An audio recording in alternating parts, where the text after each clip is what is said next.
Reporters live में आपका बहुत बहुत स्वागत है, जिसमें हमारे साथ प्रदेशों की राजधानियों और शहरों से हमारे संवाददाता जुड़ेंगे और जानकारियां देंगे कि क्या है उनके शहर की खास खबरें। अलग अलग जगह से हमारे संवाददाता हमारे साथ जुड़ गए हैं। सबसे पहले रुख करेंगे राजकुमार आपका, जो कि नोएडा से हमारे साथ जुड़े हुए हैं। आज दिल्ली एनसीआर में क्या कुछ खास रहने वाला है, क्या कुछ खास खबरें, विशेष खबरें?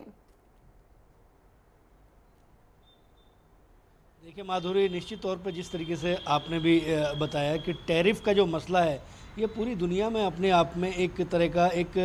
तुगलकी फरमान के तौर पे इसको माना जाना चाहिए। जिस तरीके से अमेरिका ने स्पष्ट तौर पे कहा है कि 25% जो सेंस है वो सेंस भारत पर लगेगा और आज से लागू होगा। लेकिन एक बेहतर खबर ये है कि ईरान ने हिंदुस्तान का इस मसले पर जोरदार समर्थन किया है और मुखालफत की है अमेरिका की। उन्होंने स्पष्ट तौर पर कहा है कि जो उभरती हुई अर्थव्यवस्थाएँ, उस अर्थव्यवस्था को कहीं ना कहीं प्रभावित करने का प्रयास अमेरिका की तरफ से किया जा रहा है। और ये जिस तरीके के टैरिफ और सेंस जो लगाए जा रहे हैं, इनको कभी भी एक आर्थिक साम्राज्य, एक मतलब एक तरह से अर्थव्यवस्था पर पूरा अपना प्रभुत्व रखना चाहता है अमेरिका का। और शायद मुझे लगता है कि ये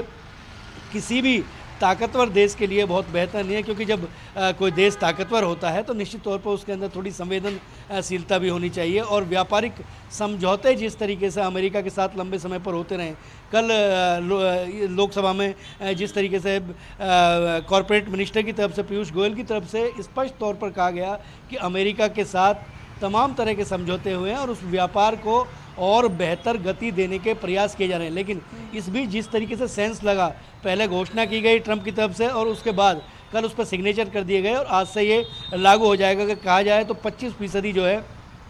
वो जो मुनाफा है, उस मुनाफे में 25% जो है कहीं ना कहीं जो लोग व्यापार करने वाले हैं, जो लोग अमेरिका के साथ जो कंपनियां व्यवसाय कर रही हैं, उनको भारी घाटा जो है वो होगा और उसको कहीं ना कहीं उससे हिंदुस्तान की अर्थव्यवस्था जो है वो भी प्रभावित होगी। लेकिन बड़ी खबर ये है कि ईरान ने समर्थन किया है, उसके दूतावास की तरफ से जो पोस्ट की गई है उस पोस्ट पर अमेरिका की इस मसले में मुखालफत की गई है और उन्होंने कहा है कि भारत जो है वो बढ़ती हुई अर्थव्यवस्था है। तो निश्चित तौर पर आने वाले दिनों में मुझे ऐसा लगता है माधुरी कि ये जो बयान है, इस बयान के और इस समर्थन की एक पहल शुरू हो गई है और बाकी और तमाम जो दुनिया के देश हैं, क्योंकि अगर दुनिया को देखा जाए तो 250 से ज़्यादा देश हैं, तमाम देशों के बीच में आपस में व्यापार होते हैं, व्यापारिक समझौते होते हैं। लेकिन अगर इस तरीके के सेंस लगेंगे तो निश्चित तौर पर कुछ लोग जो है वो सिमटना शुरू करेंगे और अमेरिका के साथ इसमें आने वाले दिनों में बहुत लंबा जो घाटा है वो अमेरिका को होगा। और ये ईरान की तरफ से जो शुरुआत की गई है, ये शुरुआत आने वाले दिनों में बढ़ेगी। एक बड़ी खबर जो है पूरी दुनिया में शायद इस पर पूरी निगाह रहेगी। उसके अलावा अगर बात कर ली जाए तो मानसून सत्र जारी है। मानसून सत्र के दौरान विपक्ष सरकार को घेरने की तमाम जो कोशिशें हैं उनमें लगा हुआ है। ऑपरेशन सिंदूर के दौरान जिस तरीके से अमेरिका के ट्रंप के बयान को निशाना बनाया गया, आधार बनाया गया और सरकार को घेरने का प्रयास किया गया, सरकार से स्पष्टीकरण मांगा गया, तो ये जो सेंस लगा है, इस सेंस को भी कहीं ना कहीं जो है एक मुद्दा बनाया जा सकता है। इस पर सबकी निगाह रहेगी। उसके अलावा अगर बात कर लें तीसरी बड़ी खबर की, तो दिल्ली विश्वविद्यालय के जितने जो शैक्षणिक संस्थान हैं, उन शैक्षणिक संस्थानों में एक नई शुरुआत आज से होगी। कॉलेज के जो द्वार हैं वो खुल जाएंगे और तमाम जो 60 से ज़्यादा कॉलेज हैं दिल्ली विश्वविद्यालय के, उनमें नया जो पाठ्यक्रम है वो शुरू होगा और उसमें जो सपने देखते हैं छात्र, वो निश्चित तौर पर अपने सपनों को उड़ान देने के लिए आज पहला दिन होगा। तो निश्चित तौर पर एक ऊर्जावान तरीके से उनका इस्तकबाल किया जाए, इस तरीके की तैयारियां तमाम जो कॉलेज हैं, कॉलेज प्रबंधन है, उन्होंने की हैं। आज छात्र वहां पर जाएंगे, कुछ नए छात्र जाएंगे, कुछ जो पुराने छात्र होंगे, एक नए पाठ्यक्रम की शुरुआत होगी। उसके अलावा अगर तीसरी बड़ी खबर की बात करें तो एनसीआर में आज भारी उमस जो है वो रहने की संभावना है। हालांकि बारिश जो है, इस बार जो उम्मीद है उस उम्मीद से ज़्यादा बारिश हो रही है। मौसम विभाग की तरफ से एक अलर्ट भी जारी किया गया और मौसम विभाग की तरफ से कहा गया कि इस बार 3.6% जो बारिश है अभी तक वो अधिक हुई है। जो औसतन जो लगाया जाता है, जो अनुमान लगाया जाता है, तो 3.6% जो बरसात है वो बरसात और तेज़ हुई है। और इस बार अगस्त, क्योंकि जुलाई का जो महीना होता है, जुलाई का महीना समाप्त हो गया है, अगस्त की शुरुआत हो गई है, अगस्त और सितंबर तक भी जो है बारिश वो हो सकती है, बारिश बढ़ सकती है। उत्तर भारत की तरफ अगर बात की जाए तो उधर शायद बरसात जो है वो आने वाले दिनों में कम होगी। लेकिन राष्ट्रीय राजधानी क्षेत्र में अगर बारिश होती है माधुरी, तो निश्चित तौर पर जाम की व्यवस्था बनती है और एक जो लोग अपने घरों से निकलकर अपने कार्यालय तक जाने के लिए जो आधे घंटे का समय है वो कहीं ना कहीं 1 से 1.5 घंटे में तब्दील हो जाता है। तो उस तरीके के जाम के हालात जो है लगातार बने हुए हैं, इसलिए हिदायत सरकार की तरफ से दी गई है कि समय से पहले चलिए। तो स्वाभाविक तौर पर ये जो प्रभावित होने वाली चीज़ें हैं, ये मौसम है, ये मौसम की मार जो है हर आम आदमी को झेलनी पड़ सकती है। इसी तरीके की आज मुझे लगता है कि शायद इन्हीं खबरों के आसपास देश घूमेगा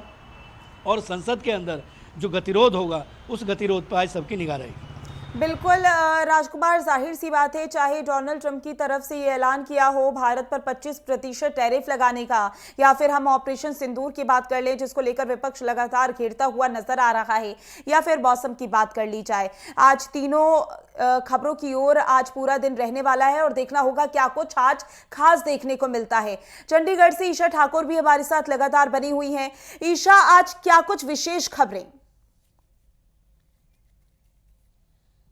जी देखिए, इस वक्त मेरी मौजूदगी हरियाणा सचिवालय में है और थोड़ी ही देर में हरियाणा के मुख्यमंत्री नायब सिंह सैनी की अध्यक्षता में हरियाणा कैबिनेट की बैठक होने जा रही है, जिसमें अहम प्रस्तावों पर आज मोहर लग सकती है। और ये भी माना जा रहा है कि जिस तरीके से इस वक्त संसद सत्र चल रहा है, तो ऐसे में राज्य सरकारें अपना मानसून सत्र भी बुला रही है। तो आज की जो कैबिनेट की बैठक है उसमें मानसून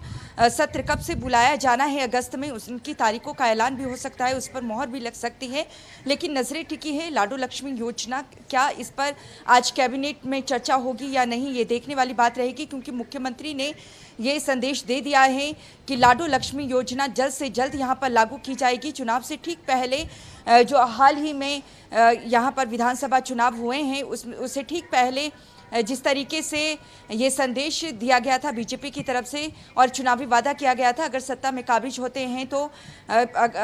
हरियाणा में हर महिला को 2100 रुपये महीना भत्ता दिया जाएगा। तो ऐसे में इस योजना का नाम लाडो लक्ष्मी रखा गया है। 9 तारीख को देखिए रक्षाबंधन है, उससे पहले माना जा रहा है कि सरकार इसे कैबिनेट में लाकर अमली जामा पहना सकती है। लेकिन इसको लेकर जिस तरीके से फरवरी माह में वित्त मंत्री के तौर पर नायब सिंह सैनी ने जिस तरीके से बजट पेश किया था, उसमें भी 5000 करोड़ का बजट रखा गया था लाडो लक्ष्मी योजना के लिए। नजरें यहाँ पर टिकी है कि क्या सभी महिलाओं को लाडो लक्ष्मी योजना के तहत जो योजना 2100 रुपये प्रति माह भत्ता देना है वो सभी महिलाओं को दिया जाएगा, या इसके लिए भी कोई मापदंड तय किए जाएंगे। जो आर्थिक तौर से कमजोर वर्ग की महिलाएं हैं, क्या उन्हें ही इस योजना का लाभ दिया जाएगा, ये भी देखना है और चर्चा का विषय रहेगा कैबिनेट की बैठक में या नहीं, ये देखने वाली बात रहेगी। 11 बजे कैबिनेट की बैठक शुरू हो जाएगी और उसके बाद मुख्यमंत्री प्रेस कॉन्फ्रेंस के जरिए भी कैबिनेट के फैसलों की जानकारी दे सकते हैं।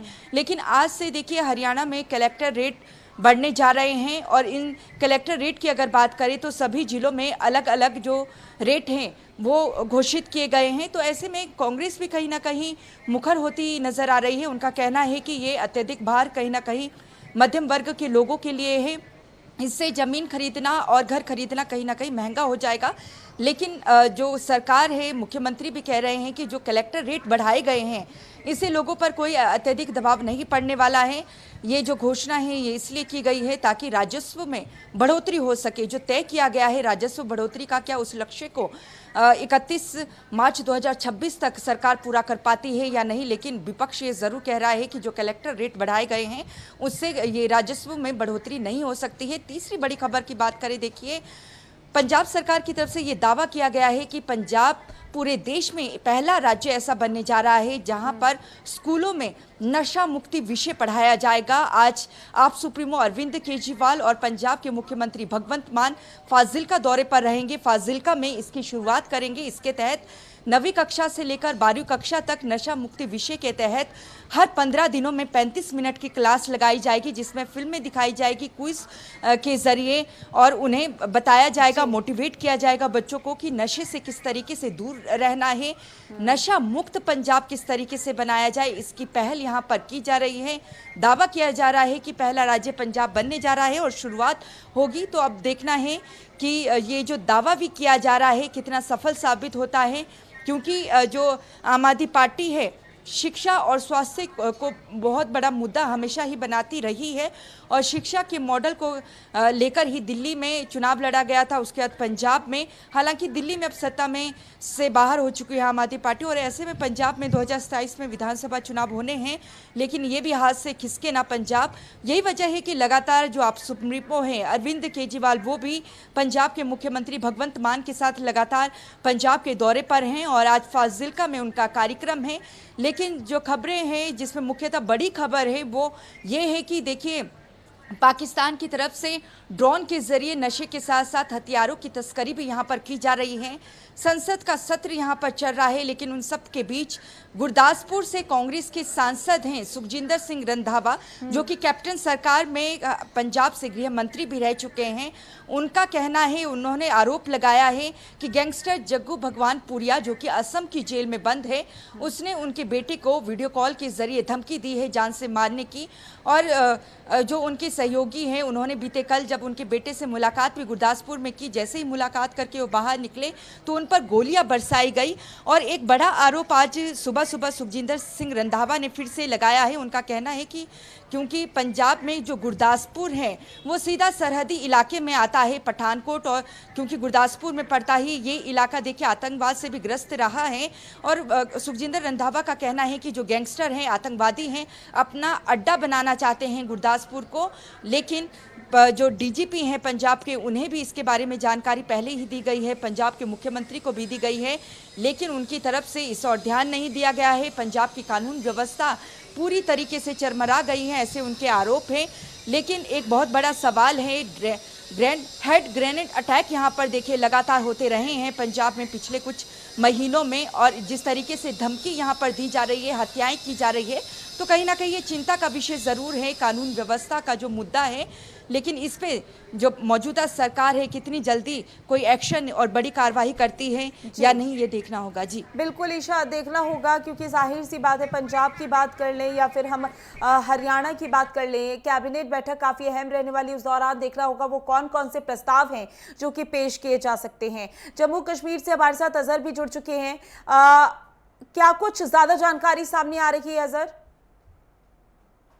देखिए, अगर जम्मू कश्मीर के सबसे अहम खबरों की ओर बात करें, जिस तरीके से सेंट्रल मिनिस्ट्री की जानिब से जो पंचायती राज है उनकी तरफ से एक एडवाइजरी जारी की गई है जो जम्मू कश्मीर और लद्दाख दोनों यूटीज के लिए, और ये एडवाइजरी तब जारी हुई जब जो है 28 जुलाई को जो है पार्लिमानी जो कमेटी है, स्टैंडिंग कमेटी है, उन्होंने एक रिपोर्ट दायर की, सेंटर को सौंप दी, जिसमें उन्होंने ये कहा कि जम्मू कश्मीर और लद्दाख में जो है, और इसके समय जो बाकी 4 यूटीज है जिसमें आसाम है, तेलंगाना है, महाराष्ट्र है, काफ़ी सारे जो यूटीज है जहाँ पे इलेक्शन होने बाकी है, जिसमें पंचायती राज या यूएलबी इलेक्शन होने हैं। इस हवाले से जो है मिनिस्ट्री की जानिब से एक एडवाइजरी जारी की गई है यूटीज के लिए, और जिसमें पर्टिकुलरली जम्मू कश्मीर और लद्दाख के लिए भी ये एडवाइजरी जारी की गई है कि आप तैयारी करें पंचायती इलेक्शन के लिए या यूएलबी इलेक्शन के लिए। और हम देख रहे हैं कि लगातार जिस तरीके से पॉलिटिकल रैलीज होती है जम्मू कश्मीर में या लद्दाख में, जिस तरीके से हो रही है, कहीं ना कहीं पॉलिटिकल पार्टीज भी इस बार तैयार है आने वाले चुनाव के लिए, और इस बार जो है ये चुनाव एडवाइजरी के थ्रू भी इसमें कहीं ना कहीं जो है पेशरफ्त देखने को मिलेगी। इसमें जो है अगर हम जम्मू कश्मीर की बात करें, तकरीबन 4,291 यानी 4,251 जो पंचायतीज है वहाँ पे इलेक्शन होने बाकी है। और इसी तरीके से अगर हम लद्दाख की बात करें, जहाँ पे 153 जो पंचायती हल्के हैं वहाँ पे जो है चुनाव होने बाकी है। कहीं ना कहीं इस एडवाइजरी के बाद में सियासी गलियारों में जो है काफ़ी हलचल देखने को मिली है। काफ़ी सारे पॉलिटिकल पार्टीज जो है वो रैलीज में मगन हो रहे हैं, और जो है जो वर्कर्स है, वोटर्स को अपनी ओर लुभाने की कोशिशें यहाँ पे की जा रही है। दूसरी अहम खबर की अगर हम बात करें, जो 14th नार्को मीटिंग श्रीनगर में मुनक्किद हुई, और जिसमें सरकारी आंकड़े जो सामने आए वो बिल्कुल चौंकाने आ गए, और जिसमें ये कहा गया है कि तकरीबन जो है 220 ड्रग स्पॉट्स ऐसे हैं जहाँ पे ये ड्रग्स की जो है तस्करी की जा रही है। और इसी तरीके से जो अभी तक जो केसेस जो दर्ज हुए हैं तकरीबन इस साल के अभी तक यानी अगस्त तक जो है तकरीबन 1032 जो है नार्को केसेस जो है वो फाइल हो गए हैं एनडीपीएस केस के थ्रू। और इसी तरीके से अगर हम देखेंगे, संपर्क जो रातों रात जो अमीर होते जा रहे थे, जो इस तस्करी में मुलविस थे, तकरीबन 40 करोड़ की जो प्रॉपर्टी है वो जो है इंतजामिया की तरफ से या पुलिस की जानिब से वो सीज की गई है और काफ़ी सारे केसेस भी चलाए गए हैं। इसमें ये चौंकाने वाली बात भी है, तकरीबन 250 जो 250 ऑफिशियल्स को ट्रेन किया गया है अब की बार, जो कि पर्टिकुलरली एनडीपीएस केसेस के ऊपर जो है काम करेंगे, क्योंकि जम्मू कश्मीर में काफ़ी सारे इलाके जो है जो एलओसी से सटीक जो है वो रहते हैं। लेकिन इसमें ये खास बात है कि पाकिस्तान की ओर से जिस तरीके से चंडीगढ़ की हमारी जो कॉरेस्पोंडेंट है ईशा ठाकुर वो भी बता रही थी कि ड्रोन्स के थ्रू जो है पंजाब में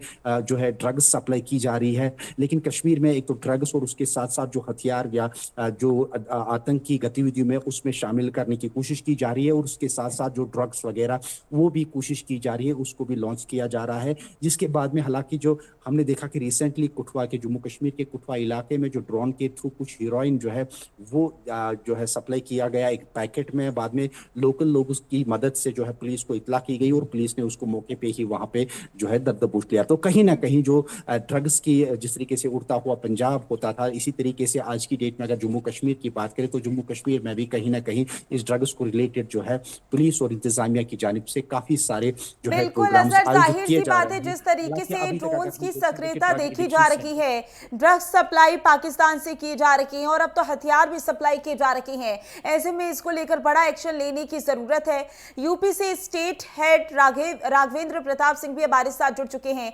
राघवेंद्र, आज क्या कुछ विशेष खबरें उत्तर प्रदेश की रहने वाली हैं? बिल्कुल माधुरी, अगर उत्तर प्रदेश की महत्वपूर्ण खबरों की बात करें तो सीएम योगी आदित्यनाथ अभी सूचना विभाग की बैठक लिए थे। अभी थोड़ी देर में सूक्ष्म लघु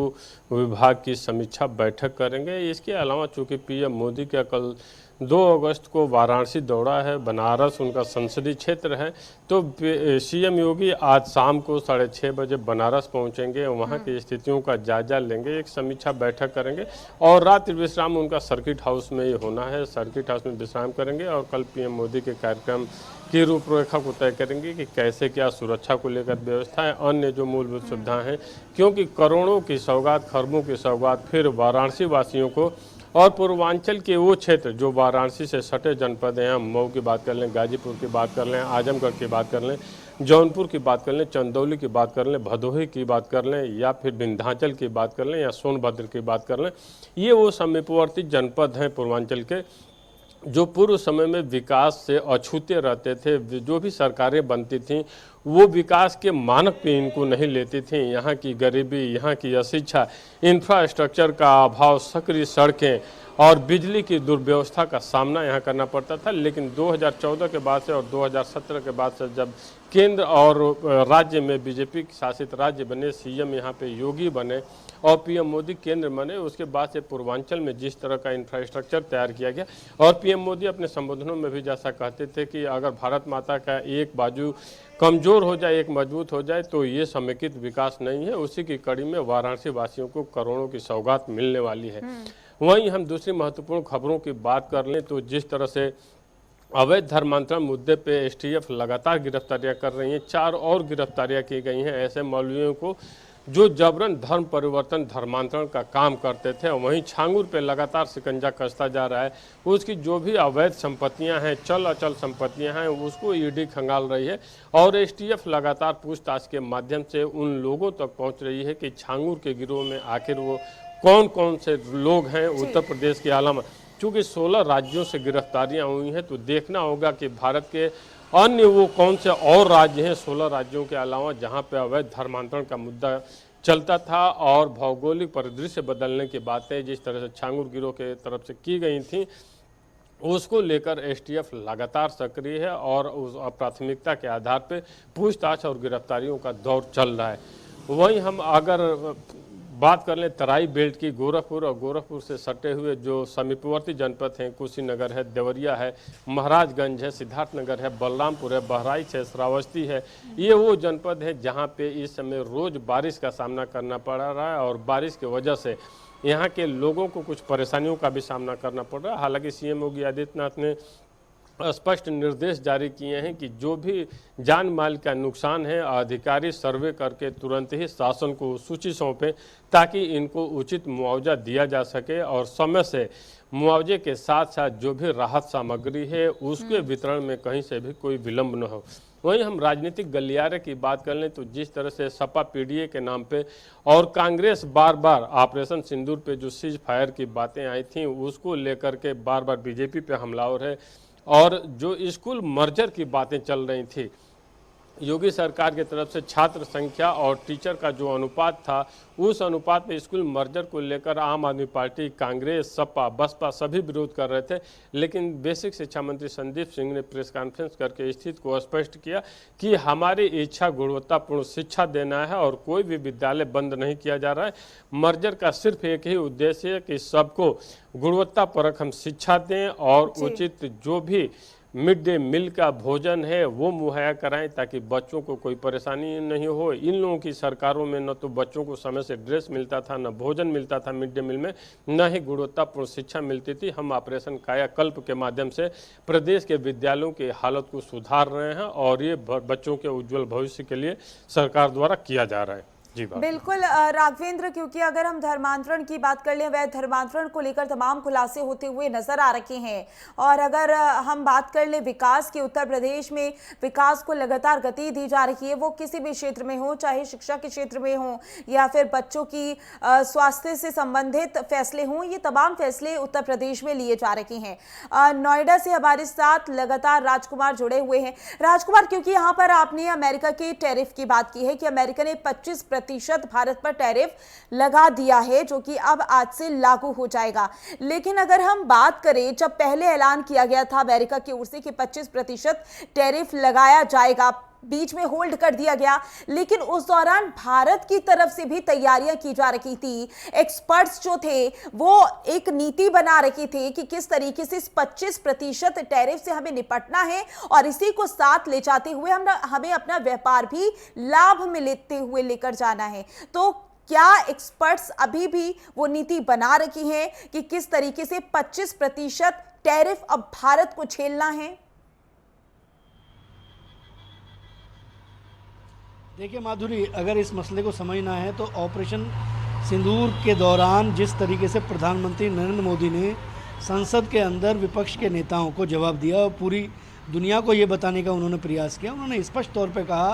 कि जिस समय ऑपरेशन सिंदूर के दौरान पाकिस्तान के साथ तनावपूर्ण माहौल बना हुआ था और युद्ध जैसे हालात बने हुए थे, जो आतंकी जो उनके पैड हैं उनको नेस्तो नाबूद किया जाता था, उस दौरान प्रधानमंत्री को अमेरिका के उपराष्ट्रपति का कॉल आया 4 बार, फ़ोन नहीं उठाया, लेकिन बाद में कॉल की तो बात हुई और उन्होंने, जो अमेरिका के उपराष्ट्रपति थे, उन्होंने प्रधानमंत्री नरेंद्र मोदी को ये जानकारी दी कि पाकिस्तान कुछ बड़ा हमला करने वाला है। और उनको जिस लहजे में जवाब दिया प्रधानमंत्री नरेंद्र मोदी ने, वो पूरी दुनिया ने देखा। उन्होंने स्पष्ट तौर पर कहा कि यदि ये हिमाकत पाकिस्तान ने की तो निश्चित तौर पे इसके दूरगामी परिणाम बहुत बेहतर नहीं होंगे। और उसके बाद ये टैरिफ की घोषणा ट्रंप की तरफ से की जाती है, फिर उसके बाद आज उस पर सिग्नेचर कर दिया जाता है और आज से वो लागू हो जाता है। तो ये दौर है, ये दौर है, ये उभरता हुआ भारत है। और भारत के प्रधानमंत्री नरेंद्र मोदी ने स्पष्ट तौर पर एक बात स्पष्ट कर दी है कि हिंदुस्तान किसी भी कीमत पर झुकने वाला नहीं है। आप चाहे पूरी दुनिया कुछ भी कर ले, हम लोग बढ़ती हुई अर्थव्यवस्था हैं, हमारी रीढ़ मजबूत है, अपने बलबूते आगे चलेंगे। हम लोग आत्मनिर्भर भारत बनाने की तरफ अग्रसर हैं और दुनिया में हमें महाशक्ति बनना है, तो निश्चित तौर पर अपने पैरों पर खड़ा होना होगा। और इसे एक दबाव बनाने के लिए ये टैरिफ की जो घोषणा की गई है, लेकिन ईरान का जिस तरीके से समर्थन मिला है, मुझे ऐसा लगता है आज शाम तक कुछ और जो देश हैं वो भी इकट्ठा होंगे और इकट्ठा होकर ये जो नीति है, ये जो अर्थव्यवस्था पर एक संप्रभुत्व बनाए रखना चाहता है। जाहिर सी बात है, लेकिन अब देखना होगा कि इस 25% टैरिफ के साथ अब भारत की व्यापार नीति क्या रहने वाली है। आप चारों का बहुत बहुत शुक्रिया ज़्यादा जानकारी के लिए।